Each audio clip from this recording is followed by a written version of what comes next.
बोला आता, करा सुरुवात. तुमचं काय काय प्रॉब्लेम आहे बोला. निकुंबेबाई, बाबा वाढलं पियाच्या वापराच्या पाण्याची सोय नाहीये. काहीतरी कारवाई करा आमच्या. आज 8 वर्ष झाले आमचं टेन्शन खूपच आहे.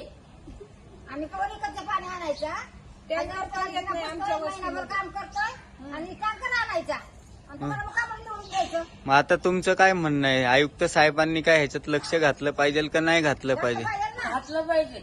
हा? आम्ही कोण का बसायचं आता? 8 वर्ष झाले आम्ही कवर करायचं. आता बरं पाणी भेटते आम्हाला. आता बरं पाणी दोन दिवस जाईल का? बोला ना, अजून कोणाचं काय काय अडचणी सांगा. बोला की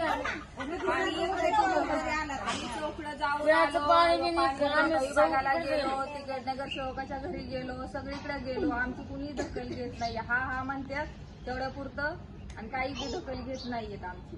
ते मॅडम पण आलत्या त्या दिवशी, गेल्या वर्षी एकदा आल्या पण आज नुसते नाही येते, दाखवायला. चक्रा मारते आणि जाते.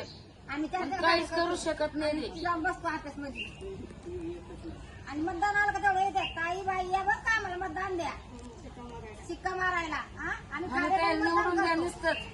ह्याला पुढे घाला आणि आम्ही मागे पडतो. घेऊन चालले कॅन्ड घेऊन चालले. प्यायचे पाणी सुद्धा इकत आणावं लागते आम्हाला. पाणी आणावं, पैसे द्यावं. पुणे महानगरपालिका आयुक्त साहेब, आम्ही 17.5 नळी गोसाई वस्तीमधून एकत्र झालो आहोत.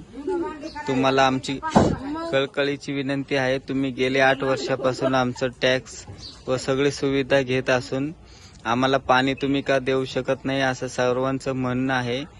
पार नागरिक त्रस्त झाले आहेत. रयत शिक्षण क्रांती संघटनेचे अध्यक्ष अमोल नाना तुपे यांनी हे सामाजिक कार्यकर्ते असल्यामुळे त्यांनी ह्या वस्तीसाठी स्वतः लक्ष केंद्रित करावं व सर्व पत्रकार बांधवांनी ह्या सर्व महिलांची दखल घ्यावी व जे अधिकारी व्यवस्थित काम करत नाही त्यांच्यात कडक कारवाई करण्यात यावी, एवढी आमची ग्रामस्थाच्या वतीने विनंती आहे. करवावी ना सर्वांची.